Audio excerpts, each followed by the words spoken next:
All right, JJ and you and I are here again, and today we want to explore a fairly really interesting question, which is how do you stay in the flow? And not only how do you get into the flow, but once you're there, how do you stay in it? And then also perhaps when we start losing it, how do we get back? Right. So um, we have no idea what we're gonna say, but we're in the flow here. So let's take it on. JJ, initial thoughts on this question. Yeah. First of all, what is the flow? What is the flow? I saw this film once when I was in college. I was watching it. One of my favorite teachers. He was an English teacher, right? English professor, and he would have us watch these really cool documentaries. It was this, I can't remember the exact name of this documentary. I think it was something about the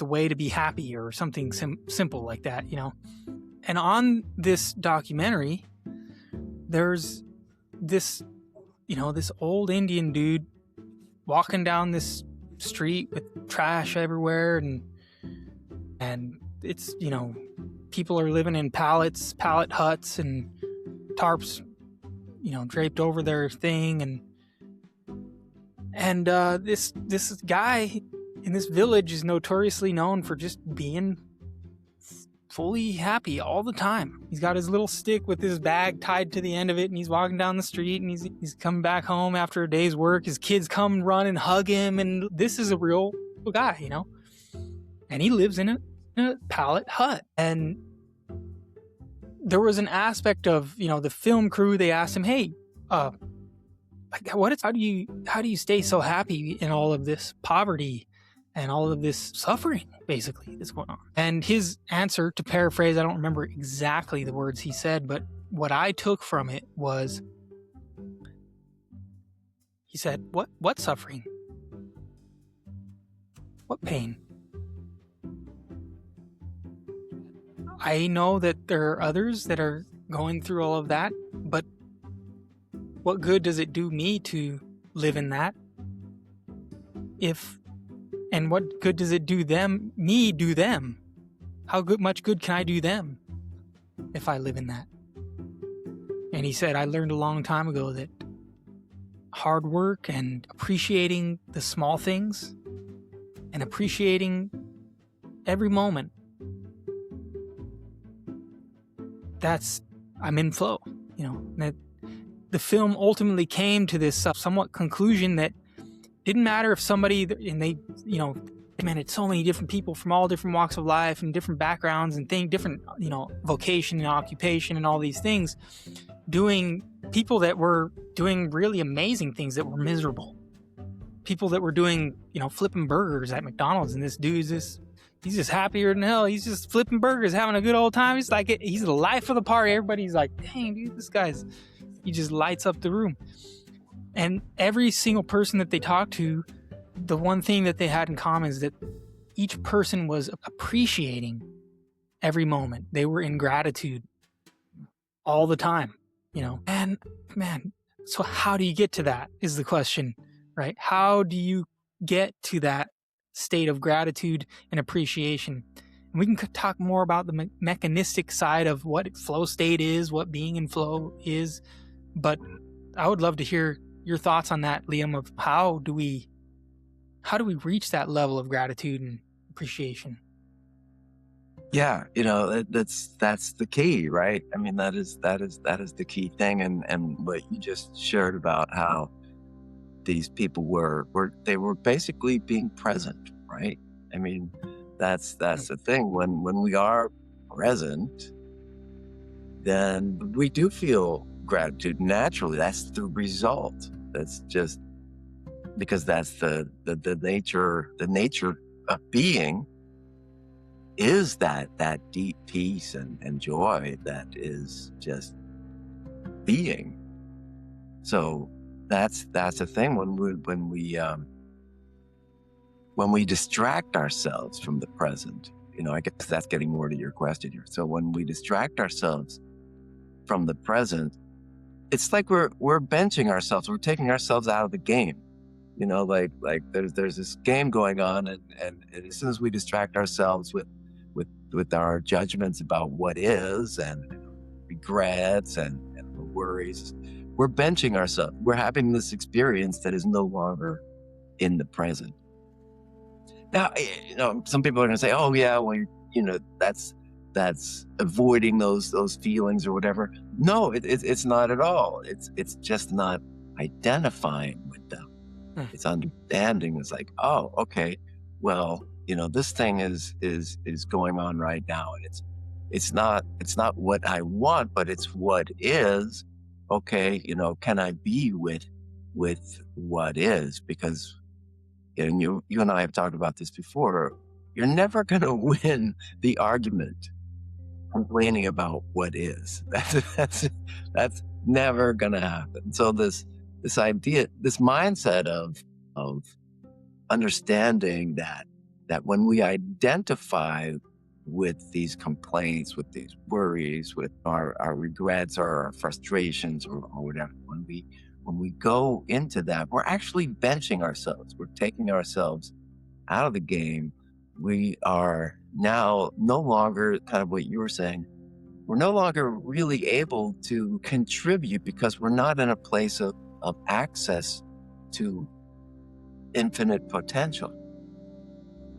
That's what lives in the present, is this access to infinite potential. And as soon as we trap ourselves in some kind of story about how something is wrong, what's happening is wrong, now we have lost access to that degree of potential, and therefore we're not really can't be helpful.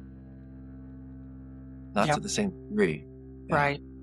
I don't know. What do you think?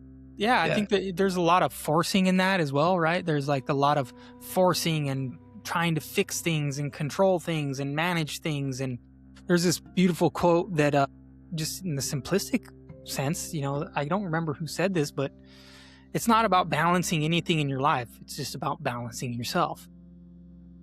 And let's talk about a little bit about the how. And I think there was something really powerful about what you said about, some people might say, oh, well, that means you're avoiding the emotions or whatever it is. But actually, it's the exact opposite, actually. It's actually the exact opposite. When you become present and you are actually sitting with those emotions instead of resisting or running away from or doing something to distract yourself from those emotions, you go through the process of, and this is actually the secret right here. We're going to reveal it all up front right here, guys. The secret to flow state is facing the resistance, going through the resistance, going through the fear, through the sadness, through the anger, through the guilt, through all of it, right? Allowance, acceptance in that. And you'll see, the greatest entrepreneurs, that what I consider the greatest entrepreneurs, are people who they mastered themselves to some degree. It wasn't just about the amazing business they built that impacted thousands of lives. It was about the person that they became, right? And we hear that all the time. Like, who are you going to become to make that impact with your business, with your artistry, with your music, whatever it is, And they learned how to face their quote unquote negative emotions, dysfunctional emotions. They learned how to face them and go through them head on. Didn't mean they were forcing through them. It meant they learned how to allow their emotions to resolve and digest. We talk about this a lot in the work that we do, and when you allow your emotions to digest, something very magical happens. We can talk about it from the neuroscience perspective. There's this very distinct thing that happens, is that, you approach something that is somewhat unknown, scary, triggering, whatever it is, some trauma, maybe some, just undesirable emotions come up, and you basically see, and you make it mean that it's unknown, so it's scary, so it's going to be bad, because it's going to be like what this thing back here. Maybe unconsciously you don't know that you're relating it to the past or something, but maybe sometimes it's conscious. Sometimes like, oh, I remember this happened then, or, and we make the future mean the past. Right. And so we see like, oh, wow. Well, basically what that's the state of is we don't know how much we don't know. And we're just implying and making it mean that it's something. We don't know how much we don't know. Right? And that can be a scary place, And so then there's the next phase when you start to know how much you don't know. And when you start to actually realize how much you don't know, see how much you don't know, you start to see this massive mountain of either information or challenge or whatever it is that's in front of you, ready? It's time to move through that, right? And at that point, that's the decision point. Do we run? Do we freeze? Do we fight against it, force against force? Or do we allow ourselves to breathe, be present, allow the emotions and the fear? Those are the real mountain, right?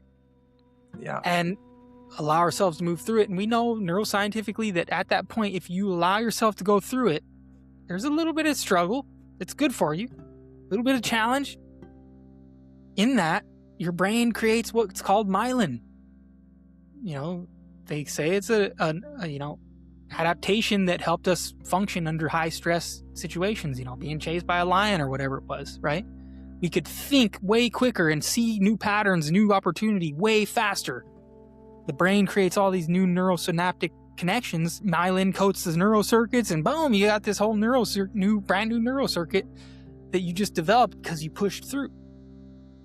And right there, they know that's when people get into alpha, and they can get into gamma, and you get into these states of higher brain waves and consciousness. That's flow state, right? Now, I'll pass it to you here in a sec, but this one little story that I really think is so powerful as a musician, playing on stage for, the past 20 years or so, off and on throughout my life. There's always, at every single show I've ever done, there's always this place where it's like, are we really gelling? Are we there, guys? Or like, what are we doing here? And we're like, and you can kind of feel everybody's energy, kind of like, we got to find that pocket, And if we all just kind of keep like, we got this, we keep pushing through, and just keep at it, and nobody kind of gets there. See it in their posture, the drummers over there, all, as long as we don't do that, and we kind of just like, yeah, we got this, we keep pushing through, it gets like this tension point that happens, and boom, something happens where time stops and everybody in the room is in the same dimension together. We're all in flow state. All of a sudden, this magical world where even though there's a lot of sound coming out of these amps and drums and everything else, it feels silent almost. And it's pure magic. And everybody's got the chills and they got the goosebumps coming down the spine, and they're just like, whoa, And that was due to us pushing through that wall, so to speak, that resistance. And so the band itself is its own neural network, Wow. Yeah. Right? Yeah. Awesome. Well, I love what you're saying too about knowing and how there's just so much that we don't know. In fact, there is so much more that we don't know. We should really get a lot more comfortable with not knowing. There's so much more we don't know than we do know. But and this is the interesting thing too, is that failing to recognize that we fall into this trap of everybody, me too, and everybody, we fall into this trap of wanting and needing to be right. Right? And that's like, it's a response, whatever it is. It's a way of being. Need to be right. I gotta be right. I'm right. You're right. You're wrong. All those kinds of things. And it's so incredible to think about it, because it should really be the other way around. You should be happy to be wrong. Uh, Man, I'm sorry that I'm wrong. That means I get to learn, I get to grow, I get to experience something new. I'm wrong here. Okay, could I be wrong? That's the next question. Maybe, I mean, it's I suppose it's nice to be right, but it's nice to be in truth is the point. And if you're wrong, well, then come on, wake me out of it. I'm uh-huh. happy to be wrong, especially because I can grow from that and come more directly into being in the present, in the truth. So good, man. It's powerful because the aspect of being okay with being wrong, that's a big subject, bigger than I think a lot of people realize, because it's so ingrained in our society that you got to be right, you got to get the test right, or you fail. You got to do this, or you fail. You got to be all the things that don't allow you to just be actually who you are. To try to, Yeah, well, we have to fail forward. I mean, that's the yeah, whole point. and Failing forward. that's what we realize. Yeah, we realize it's okay to do that, and It's it's essential. Exactly. And it's one of the things that, in the society, which we could say, guys, we created it. It's me. This whole thing is you inverse. It's me. It's all me. Take responsibility. I created this whole thing for my benefit, for the sake of failing forward, to keep discovering and expanding. As Liam said, it's essential. And so here's a really beautiful thing to tie in that neuroscience with this as well, is that the next phase after that point where we break through and we get into flow state, then we start, imagine it like the initial phase is you don't know how much you don't know. You're in this snowy storm there, you can't see a path at all whatsoever. You don't even know if there's any even possibility of a path, right? Then all of a sudden you start to see a path, but you see way how far it is and all the trials and tribulations, peaks and valleys you're going to have to go through this path, right? And the storm's still coming down. So now you know how much you don't know, right? And if you just keep pushing through, go on the trail, you eventually get into this flow. You forget how far it is and all of this. And then you get to the point where you walk that trail so much, you could, you know how much you know, like, you've kind of come to some level of mastery of this thing. And then you become, what they would call that consciously competent, right? And then you become eventually what we could call unconsciously competent, or super consciously competent, maybe more accurately. I don't know. Right. Where we can do it with our eyes closed, And then what a perfect thing that this universal system that you created will throw a brand new challenge you're not used to now, because it wants you to go through that same process again, because you mastered that level. You beat that level, Mario, he beats the level, boom, he goes through the thing, he's done, he's got to the next level 2, right? So you beat that level, and so now there's a new challenge. There's a devil at every level, right? And so that's when we start embracing that challenge. We start realizing this game. Wow, those unresourceful emotions, all of a sudden, they're actually a gift, because they're teaching you, oh, there's another challenge, and when you begin to embrace that, it's easier said than done, obviously, and there's work that we do. Liam and I both, we work with people who we walk them through that process to get to that point where they embrace this challenge so that they can go create what they want in the world, heal the relationships, better health, whatever it is in their life, That's where we get to, where we actually embrace these challenges. And we even find that gratitude in that, because we know that's actually what you're looking for, is that state of triumph, state of fulfillment and joy on the other side of that quote unquote challenge. Absolutely. Yeah. I mean, and that is probably the place where we can wrap this here, because that is what integrates doing and being. Yeah.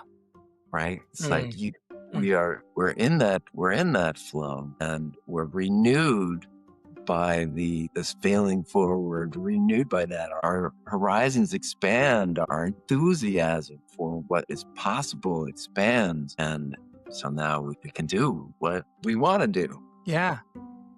We can do from being, Exactly. Yeah. Sweet. Cool. Beautiful. Thank you, Liam. Thank you, JJ. Amazing, brother. All right. We'll see y'all on the next one, guys. Leave your comment below if you like the conversation. Throw in your thoughts. And there's a link down there as well. If you want to book in a free call with us, we can jump on a free call if that calls to you. And otherwise, we appreciate your support. Like, subscribe, all that good stuff. And if you enjoyed it, throw us a comment or yell at us if you want. It's all good. All right. But lots of love, y'all. Cool. Be well. Peace.